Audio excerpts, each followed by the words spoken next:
사무엘하 3장 1절부터 11절 말씀 마음을 집중하시고 함께 읽어보십니다. 사울의 집과 다윗의 집 사이에 전쟁이 오래매 다윗은 점점 강하여 가고 사울의 집은 점점 약하여 가니라.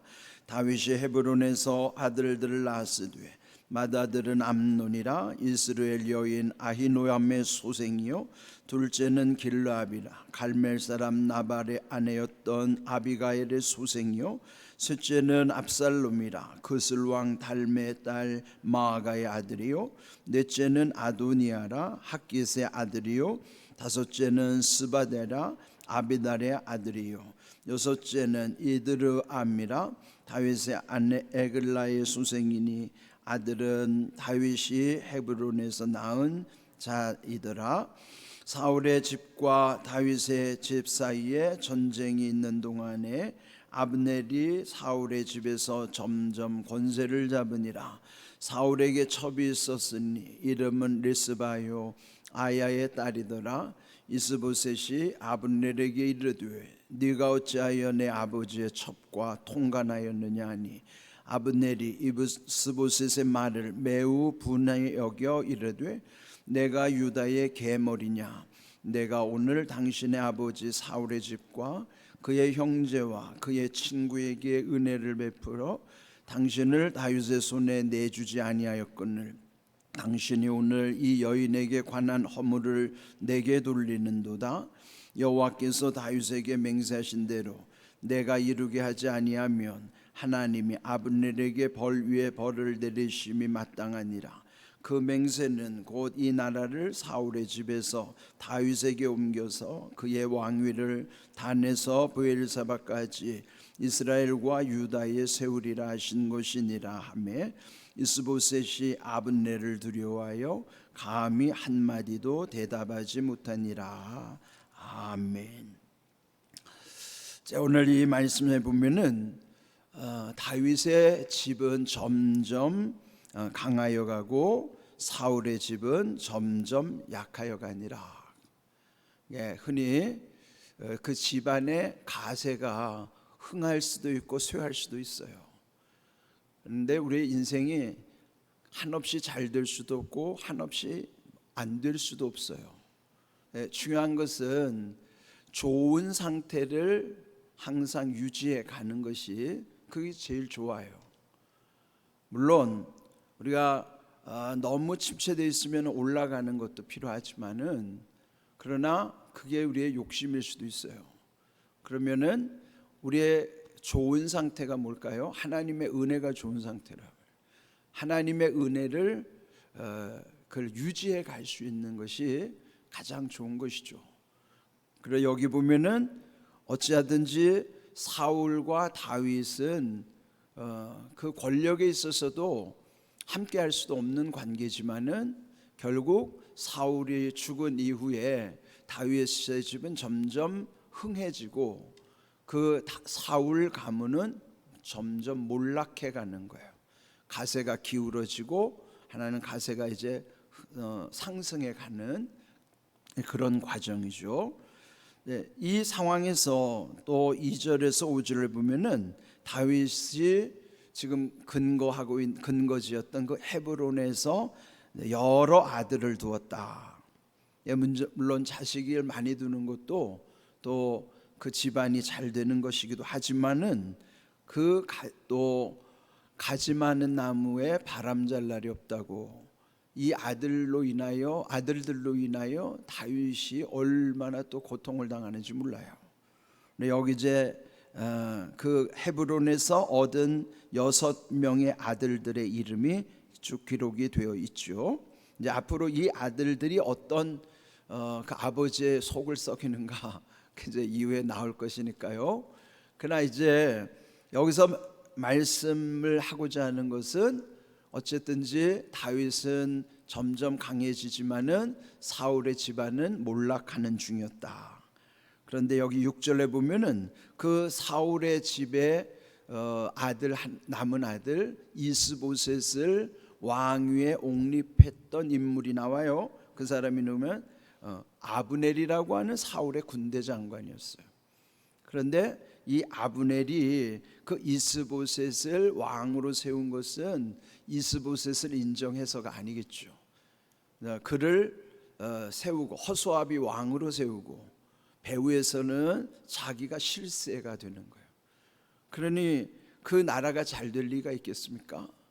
물론 그 사울을 추종하는 그 세력이 여전히 강해서 12지파 중에 11지파는 사울 죽음 이후에도 여전히 한나로서 하나의 그 북쪽의 나라로서 11지파. 그러나 다윗은 그 헤브론에서 겨우 자기 지파에 속한 이 유다 지파 한 지파의 왕인 것이죠. 그런데 여기 6절 아브넬이 사울의 집에서 점점 권세를 잡으니라 그랬어요. 여기 점점이라는 표현이 1절과 6절에 강조가 되는 거예요. 점점 다윗은 강해져 갔고 또 사울의 집안은 점점 약해져 갔는데 이 사울의 집안이 몰락하는 틈을 타서 이 아브넬이라고 하는 이 악한 사람이 점점 권세를 잡았더라 그런 거예요. 점점이 뭐예요? 자기도 모르는 사이에 이게 어떻게 지금 움직여가는가. 그러니까 우리가 이 어떤 변화를 급속히 변화되는 것은 느낄 수 있지만은 아주 미세하게 변화되는 것들은 그는 느끼지도 못하는 거예요. 우리가 늙어가는 거 잘 느껴지지 않잖아요. 서서히 나도 모르게 늙어가니까요. 그러나 이런 모든 것 속에서 보면은 점점 어떤 방향으로 가느냐가 그것은 참 우리가 생각해야 되는 길이기도 합니다. 그러나 어찌하든지 여기 이 몰락해가는 사울 집안에 겨우 이 들러리 왕으로 이스보셋을 세운 그 뒤에서 이 아브넬이 어떤 짓을 하고 있는가? 7절 둘째 절에 보면은 이스보셋이 아브넬에게 책망하는 내용이 나와요. 네가 어찌하여 내 아버지 사울 왕의 첩과 통간하였느냐. 그러니까 지금 이 아브넬은요 물론 자기가 왕은 아니죠. 그러나 이미 자기가 모시던 사울 왕은 죽었어요. 그러면 사울 왕과 살던 여러 여인들이 있을 거 아니겠어요? 그러면은 이게 참 권력자들의 속성이에요. 그럼 왕의 첩들을 자기가 범하면 마치 자기가 왕과 같은 뭔가 위세를 떨친다고 생각을 하는 거예요. 뭐 그런 것도 있지만은 또 그 안에 음란한 마음들이 들잖아요. 여러분 우리가 하나님을 두려워하지 않으면요 음란의 영은 우리를 얼마나 들쑤시는지 몰라요. 그러니까 세상 사람들은 이 음란의 영에 너무 약한 거예요. 요즘 보면은 뭐 각종 동호회 보면은 동호회가 다 그런 건 아니겠지만 동호회에서 바람나는 사람들이 그렇게 많대잖아요. 왜 그럴까요? 음란의 영에 너무 약한 거예요. 그러니 이 아브넬도 그 왕의 첩들을 범하는 그런 아주 폐륜을 저지른 거죠. 그런데 아들로서 이스보셋이 그것을 당연히 말할 수 있죠. 그렇지만은 그 말을 들은 아브넬이 소위 말하면 곱깝게 들은 거예요. 곱깝게 들어서 이 이스보셋의 말을 듣고 매우 분이 여겼다. 오늘 제목이 매우 분하게 여겨 그런 거예요. 왜 정당한 말이죠. 틀린 말 아니고 당연히 책망해야 될 말이죠. 그런데 이 아브넬은 그게 분하게 들린 거예요. 그렇게 된 이유가 그 다음에 나와요. 내가 유다의 계머리냐? 내가 오늘 당신의 아버지 사울의 집과 그의 형제와 그의 친구에게 은혜를 베풀어 당신을 다윗의 손에 내주지 아니하였거늘 당신이 오늘 이 여인에 관한 허물을 내게 돌리는도다. 그 무슨 말이에요? 내가 너 왕으로 세웠는데 네 주제도 모르고 감히 나한테 그 여인의 허물을 꾸짖어? 이러는 거예요. 그러니까 이게 세상의 논리로 보면은 그럴 수도 있겠다. 예? 뭔가 이렇게 행세를 하는 것이죠. 그러면서 감히 내 따위가 왕 될 주제도 안 되는데 내가 너를 은혜를 베풀어 가지고 너를 다윗에게서부터 보호해서 너를 왕 삼은 게 나다 이 말이에요. 예? 내가 너를 왕 세워놨더니 네 아버지 여인을 범했다고 그 허물을 들춰? 이러는 거예요. 예? 그러니 이게 세상의 이치가 이런 거란 말이에요. 예? 그 뭐 우리 드라마에서 보면 사극에서도 이런 거 뭐 종종 만나는 광경 아니겠어요? 그런데 이런 말을 듣고 결국은 분이 나서 결국 자기도 이 이스보셋을 배신하는 거예요. 그 배신한다는 건 뭘까요? 다윗에게로 자기 마음이 향해서 다윗에게 찾아가는 것이죠. 그리고 맹세하기를 이 나라를 사울의 집에서 다윗에게 옮겨 10절이죠. 그의 왕위를 단에서 부엘세바까지 이스라엘과 유다에 세우리라 하신 것이니라. 그러니까 이 분한 마음 때문에 이스보셋을 배신하고 다윗에게로 가서 협상을 벌이는 거예요. 그러니까 결국은 이 나중에 다 이스보셋도 죽고 또 이렇게 음모를 꾸몄던 아브넬도 죽고 다 비참한 죽음들을 당하게 되는 것입니다.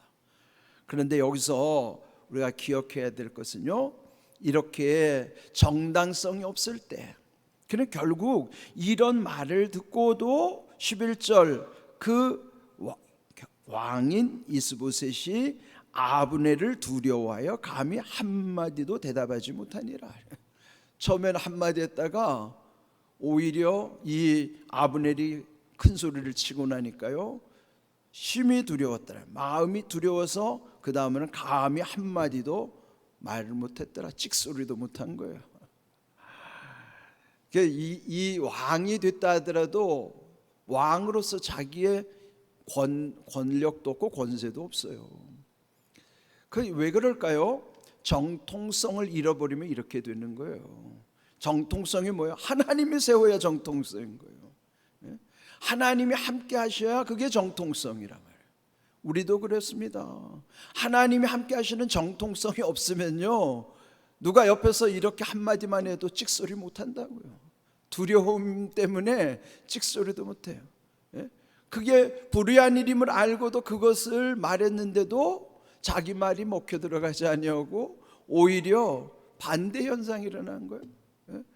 그 분노로 인하여 그 배반하게 되고 이렇게 되는 것이죠. 그런데 이 아브넬과 같은 이런 모습은요 우리 속에 다 있어요. 이게 일종의 뭐냐면은 완장 효과라는 거예요. 완장. 그러니까 우리가 이제 6.25 동란을 겪었잖아요. 민족 상쟁을 겪었는데 그때 그 북한에서 또는 이제 남한으로 쳐들어 내려왔을 때 그 공산당들이 하는 짓이 이거예요. 그 동네에 들어오면은 제일로 상처 많은 사람, 뭐 부자나 지주에게 당했던 사람한테 완장을 채워주는 거예요. 그리고 축창을 들려주는 거예요. 그리고 행세를 하러 돌아다니는 거죠. 완장을 찼으니까 그냥 가가지고 자기한테 좀 잘해준 사람은 봐주고 평소에 자기를 상처 줬거나 서운하게 했던 사람들은 볼 것도 없어요. 또 자기하고 상관이 없는데 부자거나 권력을 갖고 있으면은 무조건 죽창으로 찔러 죽이는 거예요. 왜 그래요? 완장을 쳤으니까. 이 완장 효과가 이런 거라고요. 그러니까 우리도요 이 하나님 앞에 두려움이 없으면은 완장 행세를 해요. 그거 뭐예요? 죽창을 가지고 푹푹 찌른다니까요. 이따금 교회 안에서도 직분을 완장으로 오해하는 사람이 있어요. 그러면 반드시 죽창을 휘두르는 것처럼 남에게 상처 입힙니다. 제가 이 목사라고 하는 또 힘이에요 이것도. 근데 제가 이 목사라는 직분을 완장으로 오해해가지면요 저도 죽창으로 막 찌릅니다. 무서운 거예요 이거. 장로도 마찬가지로 권사 집사 이거 하나님이 섬기라고 준 직분을 마치 하나님을 두려워하지 않으면 이게 완장이라니까요. 그래서 아무나 막 푹푹 쑤시는 거예요. 그 사람이 뭐 집사만 돼도 어떤 때는 권사 때는 잘하던 사람이 장로만 되면은 아주 그냥 막 행세를 하는 거예요. 막 죽창. 우리 교회는 그런 사람 없어요. 예? 뭐 죽창을 가요. 아무나 막 푹푹 찌르는 거예요, 이게. 만약에 제가 목사가 돼가지고 하나님을 두려워하지 않으면 저도요 완장찬 행세를 한다고요. 그래서 아무나 막 푹푹 찌른다고요. 저도 제가 잘난 게 아니에요. 하나님을 두려워하느냐 안 하느냐의 차이란 말이에요. 조심하셔야 돼요. 혹시 여러분 직분을 때로는 완장찬 것처럼 막 아무나 상처 주고 축창으로 찌르는 것처럼 상처 주지는 않나? 그거 잘 생각하셔야 된다. 왜 그럴까요? 고린도전서 10장 한번 볼까요? 먼저 11절 읽어봅니다. 그들에게 일어난 이런 일은 본보기가 되고 또한 말세를 만난 우리를 깨우치기 위하여 기록되었느니라. 이 말씀 왜 주셨냐면은 우리에게 본보기로 삼고 이 말세를 살아가는 우리들을 깨우쳐 주시기 위해서 이런 말씀 주신 거예요. 그 다음에 결론이 뭔가 12절을 같이 읽어봅니다. 그런즉 선줄로 생각하는 자는 넘어질까 조심하라. 서 있는 게 아니에요. 우리는 섰다고 하는 게 다 됐다고 하는 거예요. 나는 이제 선자야. 뭐가 서요? 우리는 완성된 자가 아닙니다. 불완전한 자예요. 선자가 아니에요. 넘어질까 조심하면서 살아야 되는 거예요. 목사도 넘어질까 조심하면서 목회해야 되는 거예요. 안 그러면 저도 이 교회를 막 그냥 어지럽게 만들게 되고요. 아무나 막 상처 줄 수 있다고요. 그게 저는 두려운 거예요. 그래서 여러분 선줄로 생각하면 안 돼요. 넘어질까 조심해야 되는 거예요. 우리 항상 그런 마음, 그런 사람이 지금 이 아브넬 같은 사람이라면, 아브넬이 행세하고 다니고 완장 차고 막 죽창 가지고 찌르는 이런 사람들, 이게 다름 아닌 우리 안에 이런 속성이 다 있습니다. 저 안에도 있고 여러분 속에도 있어요.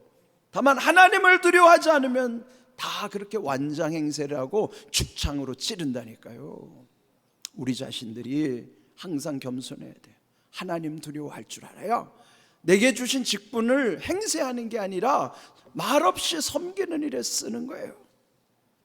어제 우리 박승숙 권사님 이제 임종이 가까우셨다고 그래서 저희 부부가 다녀왔어요.